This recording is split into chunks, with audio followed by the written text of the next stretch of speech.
Madam President, 100 years ago in 1921, a young and newly married couple named Percy and Verabel Knudsen. Percy and Verabel Knudsen saw the need for a gathering place in their community. Knowing they could make money selling ice cream and candy, they started Idle Isle Ice Cream and Candy Store. A few years later, after raising the necessary funds, Percy and Verabel Knudsen, with the help of David H. Call and his wife Larita, shifted their business from sweets to full-service meals, and Idle Isle Cafe was born. Over the course of the last century, Idle Isle Cafe has endured remarkable events in history and served important people. It survived the difficulties of the Great Depression and World War II, all while serving locals and national celebrities alike, including Wallace Beery, Charlie Chaplin, Clark Gable, Carole Lombard, and Paulette Goddard. During the 50s, Idle Isle even served the Duke himself, Mr. John Wayne, who stopped in on a number of occasions while visiting Utah on hunting trips and movie shoots. In those years, the cafe also served as a meeting place for members of the Brigham City unit of the Utah National Guard, who were later called to serve their country in the Korean War. Idle Isle Cafe has endured both good times and bad over the last century, but whatever the times, it's always been a place where people from every walk of life could share a meal, enjoy friendship, and bear one another's burdens as they endured the ups and downs of life together. As the cafe celebrates its 100-year anniversary this year, it's worth recognizing all the good that it's done for Utah and for Brigham City. Of course, bearing one another's burdens is one of the things that Utahns do best. Travis and Jana Porter, the current owners of Idle Isle, epitomize this spirit.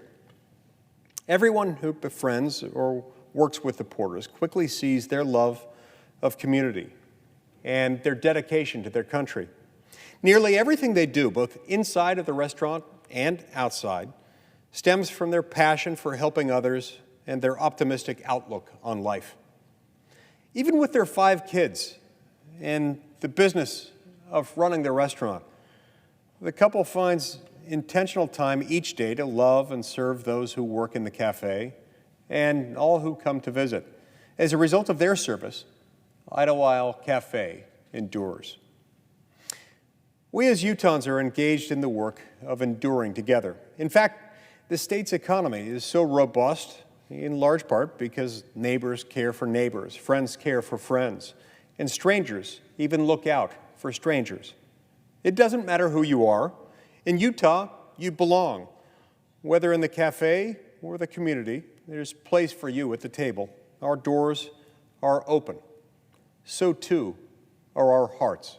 You see, Utah is one of these places where it doesn't matter how long your family's been in the state or whether you've been here for 5 minutes.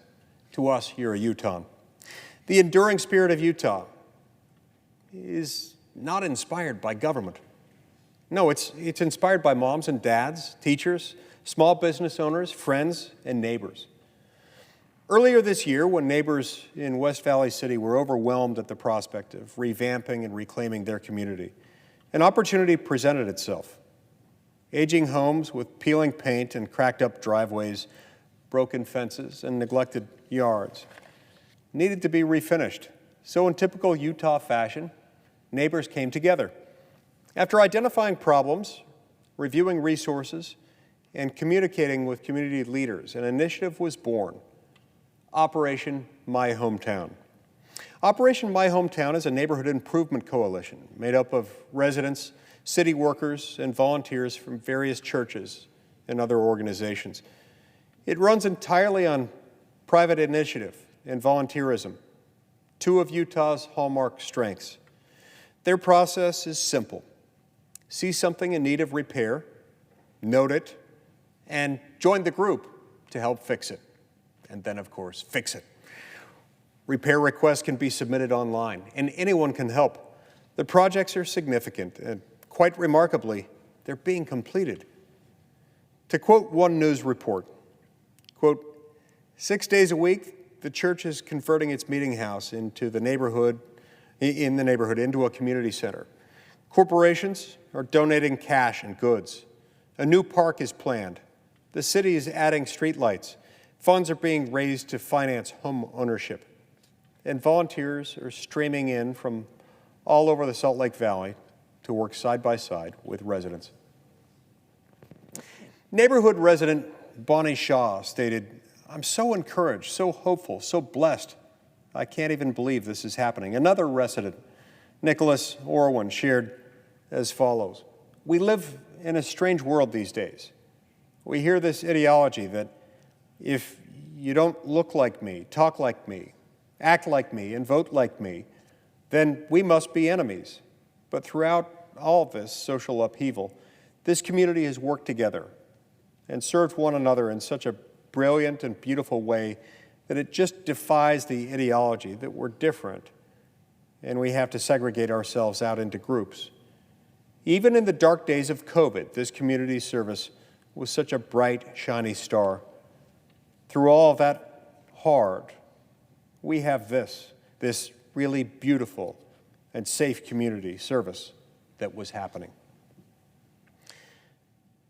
It has been said that the greatness of a community is most accurately measured by the compassionate actions of its members. If that's the case, then Utah is truly a great place. To honor this tradition of greatness, I myself am grateful to host the annual Flavors of Utah event in partnership with Operation My Hometown in West Valley City later this summer. My office has partnered with this and other great community groups to collect food from local producers and distribute it to those in need. I encourage other Utahns to join me in this effort as we, together, look for opportunities to thrive. The spirit of Utah, the enduring spirit of Utah, is born from a rich history of hard work, industry, innovation, and ingenuity, even against great hardship. Few individuals embody this spirit more than the late Obert Clark Tanner.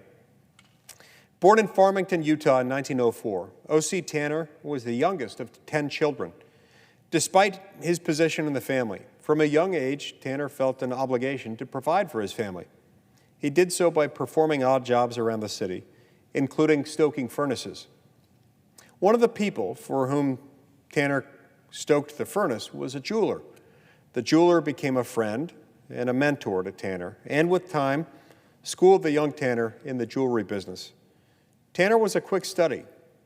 He swiftly implemented the lessons taught to him and began selling graduation pins and class rings from the back of his car. In 1927, he officially founded the O.C. Tanner Company. Though still an undergraduate student at the University of Utah, he used what little time he had outside of his classwork to make ends meet. And make ends meet he did. The company quickly grew and endured the difficulties that put others out of business. Throughout the years, the enduring spirit of O.C. Tanner has been a guiding light and an inspiration to many, and the company has achieved truly great heights. In 2002, the O.C. Tanner Company crafted the medals for the Winter Olympics, which were hosted in Salt Lake City.